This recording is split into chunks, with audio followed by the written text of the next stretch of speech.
बहुत जरूरी है हमें हर एक ट्रिक्स वेरिएशंस को समझना। आज की जो हम चीजें समझने वाले हैं ये हैं तो बेसिक चीजें, यानी कि एक्सेल में बहुत ही बेसिक फॉर्मूला है लेकिन यूजेबल बहुत ज्यादा हो जाते हैं। इसीलिए हम बहुत धैर्य के साथ सभी को सीखेंगे, अच्छे से समझेंगे और प्रैक्टिस करेंगे। जैसे मैं स्क्रीन पर आया, मैंने यहाँ से अपनी एक्सेल फाइल ओपन करता हूँ मैं ये, और कुछ फॉर्मूले लिखे हुए हैं। ये एक्सेल में यूज होने वाले सबसे ज़्यादा बेसिक फॉर्मूले हैं, इनको हम प्रॉपरली सीखेंगे।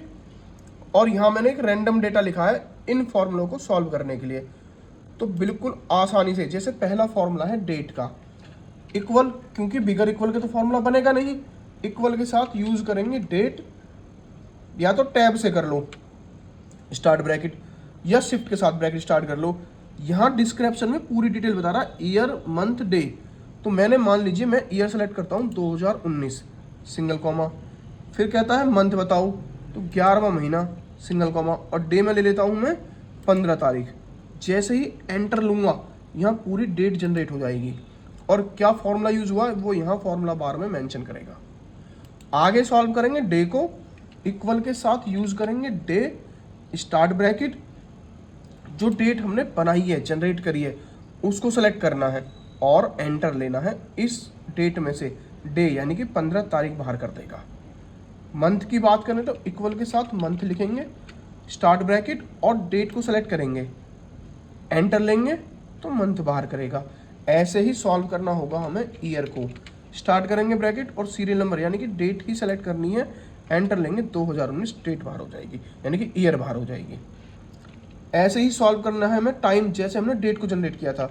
जब हम टाइम लिख करके ब्रैकेट स्टार्ट करते हैं तो यहाँ डिस्क्रिप्शन में बता रहा होता है कि आवर बताओ, मैं कह रहा हूँ कि 11 बजकर सिंगल कॉमा, मिनट पूछ रहा है, 11 बजकर 24 मिनट सिंगल कॉमा और 58 सेकेंड हो रही हैं।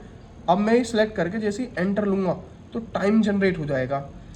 अब नेक्स्ट फॉर्मूला है मिनट, इक्वल के साथ मिनट यूज़ करेंगे, स्टार्ट ब्रैकेट, एरो के साथ इस टाइम को सेलेक्ट करेंगे जो हमने जनरेट किया था, एंटर लेंगे, इसमें से मिनट बाहर कर देगा।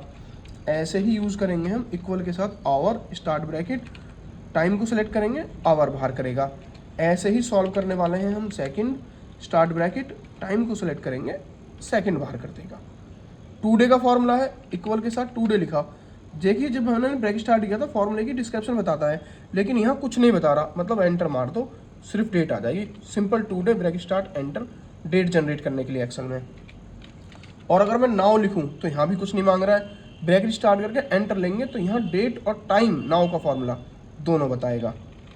बात करते हैं कंट्रोल के साथ सेमीकोलन पूछ रहा है, कंट्रोल के साथ जैसे ही मैं सेमीकोलन दबाता हूँ तो डेट जनरेट हो जाएगी, और control shift semicolon, control shift semicolon दबाता हूँ तो टाइम जनरेट हो जाएगा।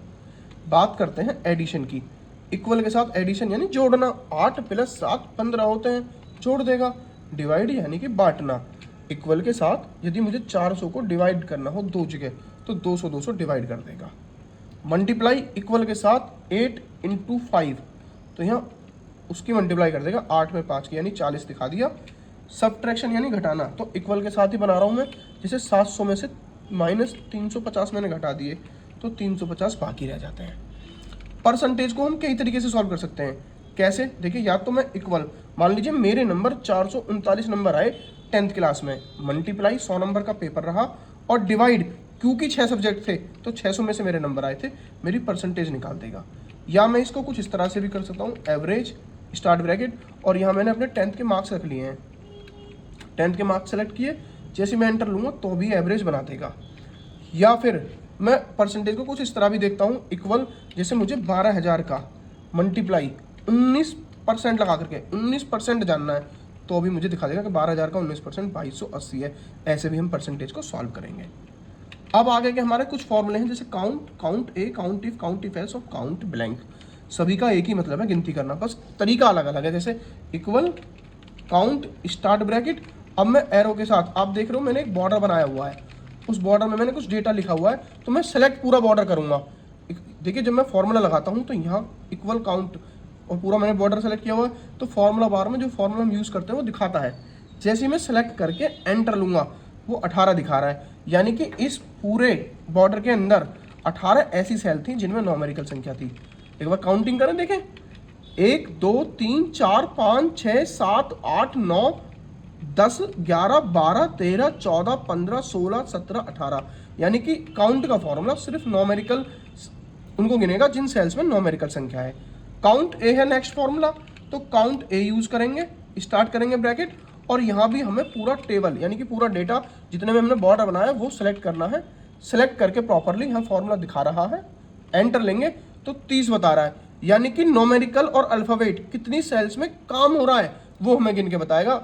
यहाँ पे 18 न्यूमेरिकल सेल्स थी जिनमें सेल ऐसी थी जिनमें न्यूमेरिकल संख्या थी, और बाकी 12 में हमने अल्फाबेट डाला हुआ है, तो टोटल 30 यहाँ दिखा दिया। काउंट इफ की बात करें तो देखिए काउंट इफ वो बताता है जो हमें चाहिए। तरीका क्या है, काउंट इफ लिखा, मैंने पूरा डेटा सेलेक्ट किया जितने में बॉर्डर बनाया हुआ है, single comma double comma, formula मुझे यहाँ दिख रहा है। मैं देखना चाहता हूँ कि इस पूरे ऑब्जेक्ट में मैंने साक्षी को कितनी बार लिख दिया है, डबल कॉमा एंटर, तो इस पूरे बॉर्डर के अंदर साक्षी को मैंने सिर्फ एक बार लिखा है। अब बात करेंगे काउंट इफ एस, जो काउंट इफ ने बताया वही बताएगा काउंट इफ एस, बस तरीका अलग होगा। कैसे, जैसे काउंट इफ एस लिखा, अब देखेंगे मैंने एक कॉलम में कुछ नाम लिखे थे, तो सिर्फ ये नाम सेलेक्ट करें, सिंगल कॉमा, अब मुझे जानना है कि मैंने इस पूरे कॉलम में शिवा कितनी बार लिखा है, एंटर लूंगा तो शिवा मैंने इस पूरे कॉलम में 3 बार दिखा रहा है, जैसे कि एक बार शिवा यहाँ है, एक बार शिवा ये रहा और एक बार ये रहा, तो 3 बार इसमें शिवा लिखा हुआ है। हमारा आज का लास्ट फॉर्मूला है काउंट ब्लैंक। इक्वल के साथ मैं यूज करता हूँ काउंट ब्लैंक। काउंट ब्लैंक हमें यूज करना है, ब्रैकेट स्टार्ट, और ब्रैकेट स्टार्ट के बाद पूरा डेटा हमें सेलेक्ट कर लेना है कुछ ऐसे। सेलेक्ट करके जैसे ही मैं एंटर लूंगा तो बता रहा है कि इस पूरे बॉर्डर के अंदर 42 ऐसी सेल थी जो हमने खाली छोड़ दी हैं। ये जो फॉर्मूले हमने सॉल्व करें हैं बहुत बेसिक, लेकिन ज़रूरी बहुत है। अच्छे से सीखें, समझें और प्रैक्टिस करते रहें। बहुत सारी चीज़ें बहुत अच्छे लेवल पे ले जाएंगे आपको, है ना, और खुश रहें सारे।